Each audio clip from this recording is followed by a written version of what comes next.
What's up, you guys? It's your girl, Owl Eyes. All right, so we got to have a deep conversation today. I ran across this video about 2 weeks ago. So I wanted to do this video about 2 weeks ago. And it was about the Crown Act. So what is the Crown Act? First, let me tell you what that means. All right, so the Crown Act stands for creating a respectful and open world for natural hair. So creating a respectful and open world for natural hair. And I ran across a video while I was on YouTube and I could not believe it. I was so disgusted. I said they actually had to pass a Crown Act. Now, I would say about 2 or 3 years ago is what I noticed, natural hair actually becoming a problem, I guess you can say, in the classrooms. I used to read and see a lot of Yahoo stories about teachers sending kids home because of their hair. And I think some of these kids' hair was in locks, if I'm not mistaken. And I would just be shaking my head. I couldn't believe it. And I said, you know what? I hope them parents are marching on these schools and the school system and getting the rights that they deserve, because this does not make any sense.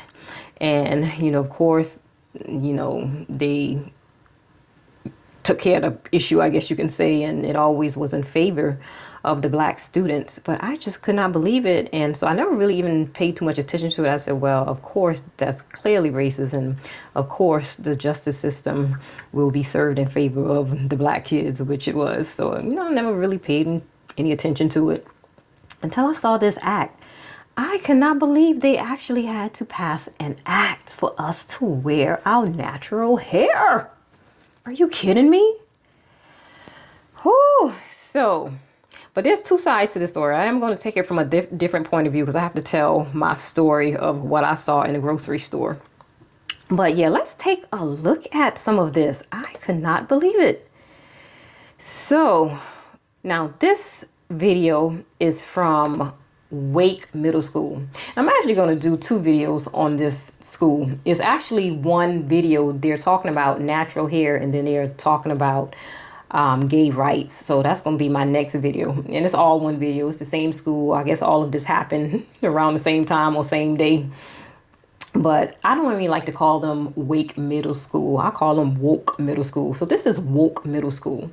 All right, so let's take a listen. Know how it feels to have that pressure to not wear their hair naturally. They say this decision by the school board, which mirrors similar action taken both by Durham Public Schools and the city of Raleigh, is really a great relief to them. It normalizes the idea that we can wear our hair the way it grows. Chinae Carter remembers what it was like feeling forced to hide her natural hair. It was years before I felt comfortable putting braids in my hair or wearing my afro, so I'm just hopeful that she won't have that kind of pressure put on her because of these kind of things. The new policy, officially approved tonight by the Wake County School Board, means Chinae's 17-year-old daughter Elizabeth won't have to carry that same burden. All these young people, my daughter and all the young ladies coming through, will know that they are as professional, they are as smart, they are as educated as anyone, no matter how they wear their hair. That policy providing new protections for thousands of students. It says, quote, schools must permit protective, natural, or cultural hairstyles, listing braids, locks, and other hairstyles, and noting that students are free to adopt hairstyles of their choice. Your hair is not going to define who you are, but at the same time, you're able to embrace it and feel free about styling it the way that you choose. Maya Anderson's a loctician at Locks, Naturals, and More in Garner. She locked her hair back when she was a junior at Enloe High School in Raleigh. When I got locks, it's like, oh, I can have my own long hair, and it can be mine instead of having to put someone else's hair in my head. Maya says she's since helped several teenagers embrace their natural hair and says the progress around this issue is real. I think it's wonderful. It's giving kids a chance to really embrace who they are, and they can wear their hair and style it however they want to without worrying, the authority and administration, what they would say. That progress taking another step forward Tuesday. Parents like Chinae hoping the next generation can carry it forward in life. So whether you're at school, whether you're at work, this normalizes the idea that however you wear your hair is perfectly fine. And then hopefully they will take that into their professional world and wear it the way they feel they should. The implementation of the Crown Act passed unanimously tonight as part of the school board's consent agenda. It, of course, applies to both students and staff in Wake schools, and it goes into effect immediately. I didn't even catch that part. So they had to make sure it passed not only for the students, but for the staff. Wow, that's another wow. Because see, I can see why. Because when we go into places and with our big natural hair, I don't know if people are scared. We look intimidating because our hair is so thick and so big that it just does not look professional, or maybe they think that our hair looks too dry, or wow. I didn't even catch that part. Wow. Okay, so that is Wake Middle School. So the act did pass, so that's good to hear. I mean, but our hair is so beautiful. Oh my goodness, we have the most beautiful hair. Our hair is big, it's thick, it can be long, we can wear it straight, we can wear it wavy, curly, short. Oh my goodness. Let's listen to Pastor Darby. Y'all know I love this pastor. Let's listen to what he had to say. And I like him because he not only, teaches the Bible, but it's almost like he knows how to lift up Black people in the Bible and show us that, we do belong. We were a part. Wow. So let's listen to Pastor Darby here. I'm going to walk y'all down on this. I was in Chicago and just to see how our people are, just to see how lost and messed up our people are. It's a shame. I thought I was in Africa. It looked like when me and my wife, we said, "Dad, it looked like when we was in South Africa."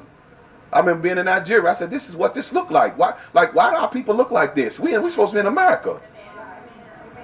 Because when you are lost and don't know who you are, every image that they put in front of your face, you'll become it. That's why women hate themselves, hate their hair, hate everything about themselves. Y'all know what I'm talking about. How you go to an African American hair store and ain't no African American hair in there. Come on, man. You hate yourself. He said it right there. We got European hair in the hair stores. We are not European. We should have all these Afro kinky hair. That's what we should be buying. And another thing too, I could never figure it out. Why in the world are we not owning these hair salons, not hair salons, but the hair care stores that sell all of the weaves and the hair products? Why aren't we the owners of these businesses and of these hair stores? I just could not figure it out. I remember one Black lady I knew from my hometown, and I think this happened when I was in my 20s. And she opened up a hair store. And I was like, finally somebody get it. But I could not for the life of me figure it out why. And I know those companies make so much money, just making money off of us buying hair that we shouldn't be wearing. But why, if we're going to wear it, why aren't we the owners of these businesses, of these hair stores? Who told you your hair wasn't good when you don't even know that your hair is the strongest strand there is? The strongest strand is what you got in your head. Your hair is so strong that bugs can't even live in your head. That's why you ain't got to wash your hair every day. We ain't got no lice. But people that made you think that you something deficient about you, and you got European hair in your head and Brazilian hair in your head and all these other people hair in your head, because you don't understand that you got the greatest. Your hair is so great. Your hair is so great that if you leave it alone, it'll go into locks.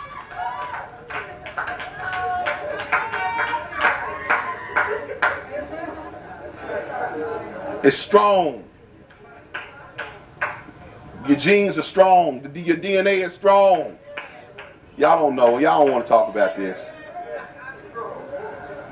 You putting contacts in your eyes don't know that those light eyes are a recessive gene. It means it's a mutation of the original. All right, so he going on into something else about eye color. But wow. Where did we lose it? Where did we get lost? Because when my mom and dad was growing up, they had afros. I don't know if it was part of and I guess it was part of the civil rights movement. I guess people were more, I'm black and I'm proud. What happened to that? What happened to I'm black and I'm proud? Where did we fall off? I mean, these people were wearing their afros on TV. Y'all remember the old Soul Train commercials? Now, how those people get those afros so perfect? I'm like, man. And I saw old pictures of my dad. I actually had one when he was holding me. I don't even think I was 1 year old yet. I probably was, in that picture, I probably was about, I almost looked like about 6 to 8 months. And he was holding me. And I had my head down. I'm going to see if I can find that picture and put it in there. And I do have another picture of him. And his afro was so perfect and it looked so good. How y'all used to do that? I gotta know. I need some people from the 60s, 70s, some of the 80s. I need y'all to comment below. How in the world did y'all get y'all afros that perfect? Was it the products? Because they must be don't make products the way they used to. But you know what? It might come back into play now that more of our generation now, the younger kids are wearing their natural hair. I mean, quick story. I gotta go into this quick story also. Back when I grew my hair out in, oh gosh, this was around 2006. Yeah, about 2006. I remember I could walk in a grocery store, almost any store, and I could promise you I was the only black girl in there with natural hair. And I should just wear it like in a big old puff ball, like up in the top. And the stares I used to get from the white people, I got to talk about you for a minute. And it became so obvious, like I wasn't paying attention to that. People were looking at me. I mean, I know they would because around that time, it wasn't like how it was today. Like you can walk in the store now. That's all you see. Everybody's wearing their hair natural now. Back in 2006, no. If I walked in someplace, I pretty much was the only person. You might have seen one other person with natural hair. And I could just start seeing the stares from the white people. It's like they could not understand it.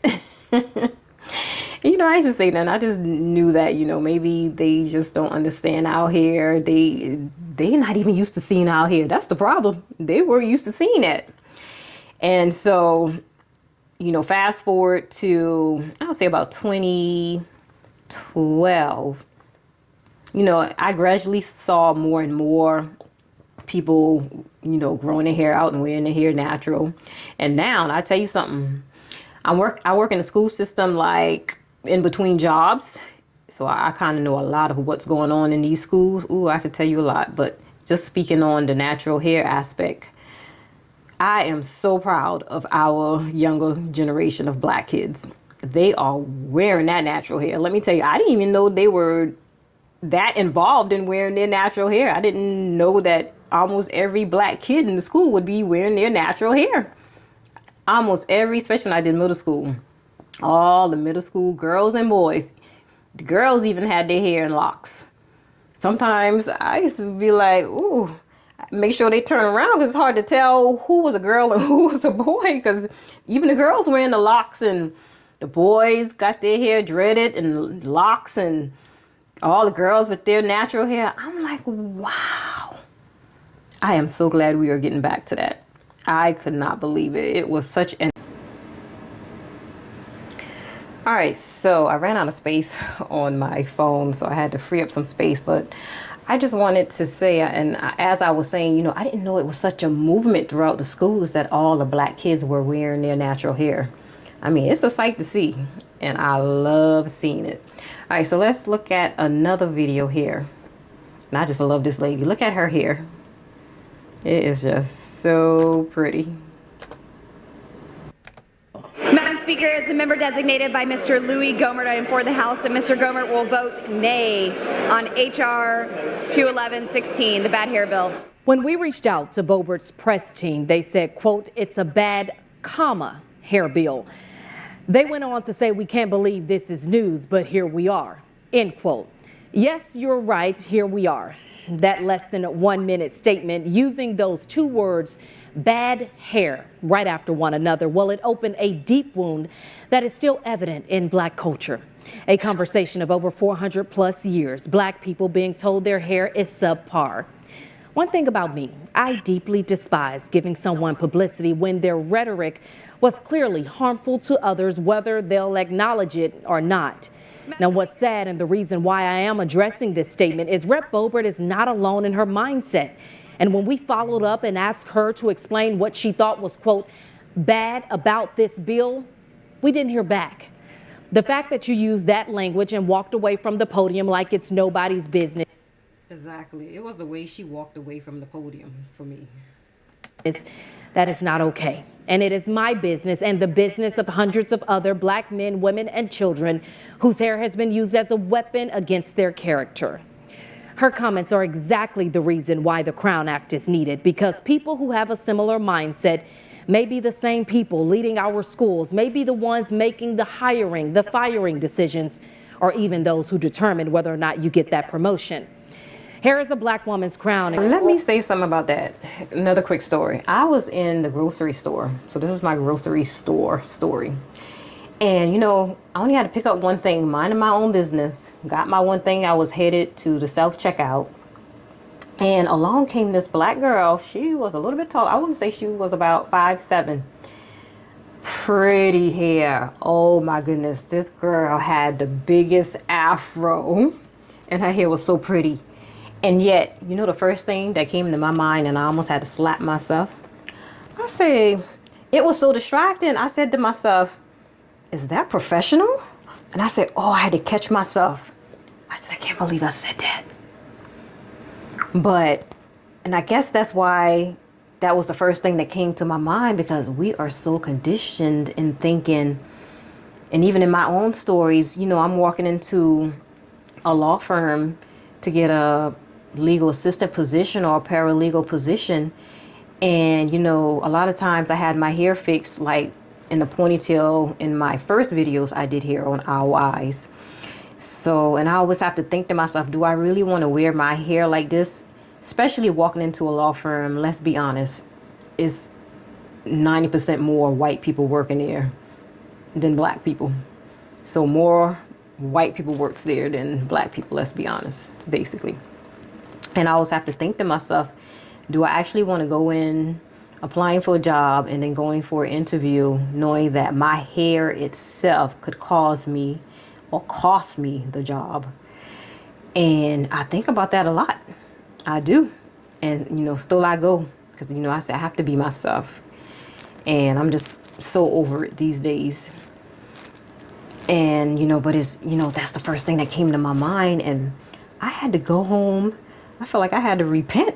Like, Lord, did I just say that in my head when I was in the grocery store? And I kept looking back to see if I could find a girl, because I really wanted to run up to her and get a quick interview and ask her, you know, did you have any issues, you know, applying for a job with your hair like that? Or do you have any issues, or does anybody have any issues with you walking around with your hair like that? It was so big. It really was distracting. I'm not gonna lie. Our hair is very thick and big. It will cause you to stop and stare.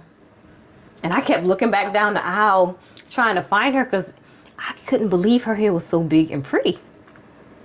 And because of the first thing I thought was, wow, is that professional? They actually let her work there with her hair like that? Wow. So just like that lady said in the video, it could cause you a promotion. I mean, it could cost you a promotion. It really makes you stop and think, can I really work at certain jobs? Am I too Black? Do I look too Black? Do my hair make me look too Black to work at certain jobs and have certain positions? And so I was like, wow, but her hair was so pretty. But I do want to say too, I wanted to look at it from a different point of view. Now I gotta look at it from a different point of view. Y'all don't come for me in the comments, black people. I did, and it, because when I had that situation in the grocery store, it made me go home and think, like, wow, out here is really distracting. And so, could I get mad at the people who were, sending our kids home from school because of their hair? But maybe it was for a different reason. Like I said, I got to look into those stories. But I had to think to myself, our hair can be distracting when you think about it, because can you imagine if all the kids in the classroom had big, thick afros and wore their hair out every day in the classroom? The white kids wouldn't be able to see the chalkboard. What do you do? Even walking down the hallways, imagine a whole bunch of black kids walking down the hallway and with big, thick afros. You would be trying to see down the hallway who you can see, who you trying to find. You wouldn't be able to see through that crowd, not without big, thick hair. So I maybe can see it from that point of view. And because, like I say, I worked in the school system. And I can tell you this. Now, our black kids, I had to get on some of them, because some of them, they don't even have afros. And here they go, with the brushes that don't have the handle on it. Here they go, brushing their hair, brushing the hair. I say, boy, why you keep brushing your hair? You don't even have no hair, for one. So they just do that, for one. And so I could imagine back in the day, like, how did our parents make it through school? Because they had picks, and you got to keep that afro even out.